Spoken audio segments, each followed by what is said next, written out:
Everyone welcome back to world of learning. ഇന്ന് നമ്മൾ discuss ചെയ്യാൻ പോകുന്നത് ക്ലാസ് 6th ഇംഗ്ലീഷിലെ സിൻഡ്രല്ല ചാപ്റ്ററാണ്. നമുക്കെല്ലാവർക്കും അറിയാം, മിക്കവാറും എല്ലാ കുട്ടികളും വായിച്ചിട്ടുള്ള സ്റ്റോറി തന്നെയായിരിക്കും സിൻഡ്രല്ല. ആ സ്റ്റോറീൻ്റെ ഒരു പാർട്ട് തന്നെയാണ് ഈ നമ്മുടെ ടെക്സ്റ്റ് ബുക്കിലും കൊടുത്തിരിക്കുന്നത്. വളരെ ഇൻട്രസ്റ്റിംഗ് ആയ സ്റ്റോറിയാണ്. നമുക്കെന്നാൽ കഥയിലേക്ക് പോയാലോ? സ്റ്റോറി തുടങ്ങുന്നത് ദ സിൻഡർ ഗേൾ എന്ന് പറഞ്ഞിട്ടുള്ള ടൈറ്റിലോട് കൂടിയിട്ടാണ്. നമുക്ക് നോക്കാം. Once upon a time there was a rich man who lived happily with his wife and daughter. ഒരു പ്രദേശത്ത് ഒരു വളരെയധികം പൈസക്കാരനായ ഒരു വ്യക്തിയും അദ്ദേഹത്തിൻ്റെ ഭാര്യയും മകളും കൂടി വളരെ സുഖമായിട്ട് താമസിച്ച് വരികയായിരുന്നു. One day his wife fell sick. ഒരു ദിവസം എന്ത് സംഭവിച്ചു? അദ്ദേഹത്തിൻ്റെ ഭാര്യയ്ക്ക് അസാധാരണമായ ഒരു അസുഖം പിടിപെടുകയാണ്. And when she felt that her end was drawing near, she called her only daughter near her and said, dear child, be good and pious and God will always take care of you. I will look upon you from heaven and will be with you. അപ്പം അങ്ങനെ ഈ അമ്മയ്ക്ക് എന്ത് മനസ്സിലായി? എനിക്ക് ഈ അസുഖമൊക്കെ വന്ന് ഞാൻ മരിക്കാൻ പോവാമെന്ന് മനസ്സിലായ അമ്മ തൻ്റെ മകളായ സിൻഡ്രല്ലയെ അടുത്ത് വിളിച്ചിട്ട് പറഞ്ഞു, ഇനി എപ്പോഴും എന്തായിരിക്കണം? നല്ല കുട്ടിയായിരിക്കണം. അതായത് ദൈവത്തിനോട് എപ്പോഴും പ്രാർത്ഥിക്കുന്ന അനുസരണയുള്ള നല്ലൊരു കുട്ടിയായിട്ട് നീ വളരണം. നിനക്ക് എന്തെങ്കിലും ആവശ്യം വരുമ്പോൾ ഞാൻ നിൻ്റെ കൂടെ ഉണ്ടാവും. നിന്നെ ഞാൻ എവിടെ നിന്ന് ശ്രദ്ധിക്കുന്നുണ്ടാവും? സ്വർഗത്തിൽ നിന്ന് ഞാൻ നിന്നെ എപ്പോഴും ശ്രദ്ധിക്കുന്നുണ്ടാവും എന്ന് പറയാണ്. Okay, then she closed her ice for ever. അങ്ങനെ അത് പറഞ്ഞു തീരുന്ന സമയത്ത് തന്നെ എന്ത് സംഭവിച്ചു? അമ്മ മരിച്ചുപോയി. The maiden went every day to her mother's grave and wept and remained pious and good. അങ്ങനെ ഈ സിൻഡ്രല്ല എന്ത് ചെയ്യുമായിരുന്നു? എല്ലാ ദിവസവും തൻ്റെ അമ്മയുടെ ശവകുടീരത്തിൽ പോവുമായിരുന്നു. എന്നിട്ട് അവിടെ നിന്ന് കരയും. ഗ്രേവ് എന്ന് പറഞ്ഞിട്ടുണ്ടെങ്കിൽ ശവകുടീരമാണ് കേട്ടോ. അവിടെയൊക്കെ പോവും. എന്നിട്ട് എന്ത് ചെയ്യും? ഇങ്ങനെ കരയും. And remained pious and good. അതുപോലെ തന്നെ അമ്മ പറഞ്ഞതുപോലെ തന്നെ എപ്പോഴും നല്ല അനുസരണയുള്ള നല്ല കുട്ടിയായിട്ടാണ് ആര് വളർന്നത്? സിൻഡ്രല്ല വളർന്നത്. When winter came the snow covered the grave with a white covering. വിൻ്ററിൻ്റെ സമയത്ത് എന്തായി? ആ അമ്മയുടെ ആ ശവകുടീരത്തിന് മുകളിൽ മൊത്തം എന്തായി? മഞ്ഞ് വന്ന് നിറഞ്ഞു. ആൻഡ് അങ്ങനെ ഒരു വൈറ്റ് കവറിങ്ങായി മാറി അവിടെ. Then the sun came in the early spring and melted it away. അങ്ങനെ പിന്നീട് സ്പ്രിങ് വന്നപ്പോൾ എന്തായി? അത് സൂര്യൻ വന്ന സമയത്ത് അതെല്ലാം മെൽറ്റായി പോയി. അവിടെ ഉദ്ദേശിക്കുന്നത് എന്താണ്? ഇങ്ങനെ കുറച്ച് കാലങ്ങൾ കഴിഞ്ഞു പോയി. 2 സീസൺ കഴിഞ്ഞു പോകുന്നത് ഉദ്ദേശിക്കുമ്പോൾ 2-3 വർഷങ്ങൾ കഴിഞ്ഞു പോയി. Then soon Cinderella's father married again. എന്ത് ചെയ്തു? 2-3 വർഷങ്ങൾക്ക് ശേഷം സിൻഡ്രല്ലയുടെ അച്ഛൻ രണ്ടാമതൊരു വിവാഹം കഴിച്ചു. The new wife was a proud and unkind woman. പുതിയ വൈഫ് എന്ന് പറയുന്ന ആൾ, അതായത് സിൻഡ്രല്ലയുടെ രണ്ടാമൻ, എങ്ങനെയുള്ള ആളാണ്? വളരെയധികം അഹങ്കാരിയും മനുഷ്യത്വവും ഇല്ലാത്തൊരു സ്ത്രീയായിരുന്നു. The new wife brought her 2 daughters along with there.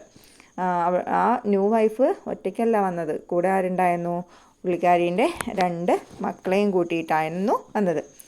Though they were beautiful and fair in appearance, at heart they were wicked and ugly.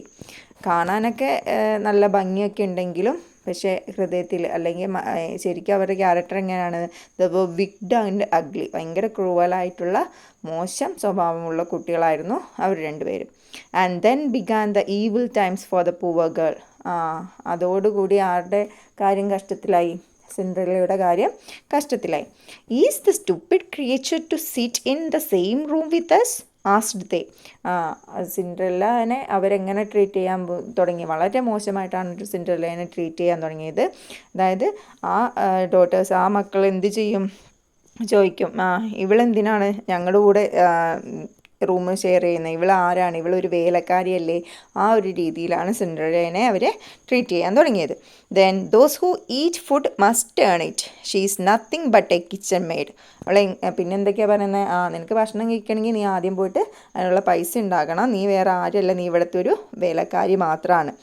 They took away her pretty dresses and forced her to put on an old grey one. എന്ത് ചെയ്തു? അവളുടെ നല്ല ഡ്രസ്സുകളെല്ലാം ഇവർ എന്താക്കി, അവളുടെ കയ്യിൽ നിന്നും പിടിച്ച് വാങ്ങിയിട്ട് അവൾക്ക് എന്ത് കൊടുത്തു, പഴയ ഒരു ഡ്രസ്സ് മാത്രമാണ് ഇടാൻ കൊടുത്തത്. They also gave her wooden shoes to wear. അതുപോലെ നല്ല ചെരുപ്പുകളൊന്നും കൊടുക്കാണ്ട് മരത്തിൻ്റെ ഷൂസ് മാത്രമാണ് അവൾക്ക് വെയർ ചെയ്യാൻ വേണ്ടിയിട്ട് കൊടുത്തത്. The step sisters laughed at her and send her to the kitchen. ഇപ്പോഴെന്താണ്, ഇപ്പോഴും അവളെ കളിയാക്കി എവിടേക്ക് അയക്കും, കിച്ചണിലേക്ക് അയക്കും. എപ്പോഴും പണിയെടുത്തുകൊണ്ട് തന്നെയാണ് സിൻഡ്രല്ല ഇരിക്കേണ്ടത്. She was made to do heavy work from morning to night. Morning തൊട്ട് നൈറ്റ് വരെ സിൻഡ്രല്ലേനെ കൊണ്ട് അവരെ മാക്സിമം പണിയെടുപ്പിച്ചു. Get up early in the morning, draw water, make the fire, cook and wash. എന്തൊക്കെ പ്രവൃത്തികളാണ് സിൻഡ്രല്ലേനെ കൊണ്ട് അവർ ചെയ്യിപ്പിച്ചത്? എല്ലാ ദിവസവും രാവിലെ എഴുന്നേൽക്കുക, വെള്ളം കോരുക, പിന്നെ എന്താക്കണം, അടുപ്പിൽ തീ കൂട്ടിയിട്ട് ഭക്ഷണം പാകം ചെയ്യുക, പിന്നെ തുണികൾ കഴുകുക, അങ്ങനെയുള്ള വീട്ടിലുള്ള എല്ലാ വർക്കുകളും സിൻഡ്രല്ലയെ കൊണ്ട് അവർ മനഃപൂർവ്വം ചെയ്യിക്കാൻ വേണ്ടി തുടങ്ങി. In the evenings she was quite tired after the days hard work.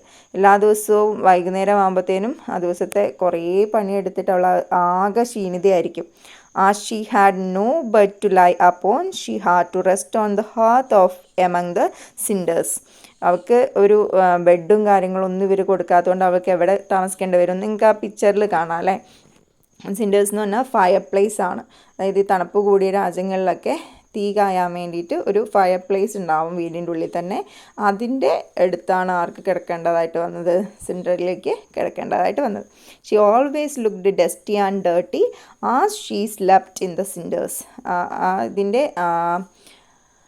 ചൂട് കായാൻ വേണ്ടി അടുപ്പിൻ്റെ അരികത്ത് കിടക്കുന്നത് കൊണ്ട് തന്നെ അവളുടെ എപ്പോഴും ശരീരത്തൊക്കെ ഡസ്റ്റും ഡേർട്ടി ആയിരുന്നു. പിന്നെ അതുകൊണ്ട് തന്നെ ഈ സിൻഡേഴ്സിൻ്റെ അടുത്ത് അവളിങ്ങനെ കിടക്കുന്നത് കൊണ്ട് തന്നെ അവൾക്ക് എന്ത് പേരാണ് അവരിട്ടത്? സിൻഡ്രല്ല എന്ന പേരാണ് അവളിട്ടത്. ഒരു പിക്ചർ കണ്ടാലോ? ഇതാണ് കേട്ടോ, അതാ സിൻഡ്രല്ലേൻ്റെ സ്റ്റെപ്പ് മദറും സ്റ്റെപ്പ് സിസ്റ്റേഴ്സും അവളെ ട്രീറ്റ് ചെയ്യുന്നത്. അതായത് അവളുടെ ഡ്രസ്സൊക്കെ നിർബന്ധപൂർവ്വം വലിച്ച് ഊരി അവൾക്ക് പഴകിയ ഡ്രസ്സുകൾ മാത്രം കൊടുത്ത് വളരെ മോശമായ രീതിയിലാണ് അവളോട് അവർ പെരുമാറിയത്. അതുപോലെ തന്നെ ഇതാണ് സിൻഡ്രല്ലയുടെ സ്റ്റെപ്പ് മദറും സബ് സിസ്റ്റേഴ്സും. അതായത് ഒരു കാർട്ടൂൺ പിക്ചറാണ് കേട്ടോ ഇത്. അപ്പം നമുക്ക് ഈ ചാപ്റ്ററിൻ്റെ ബാക്കി പാർട്ട് അടുത്ത ക്ലാസ്സിൽ പഠിക്കാം. Okay, thank you.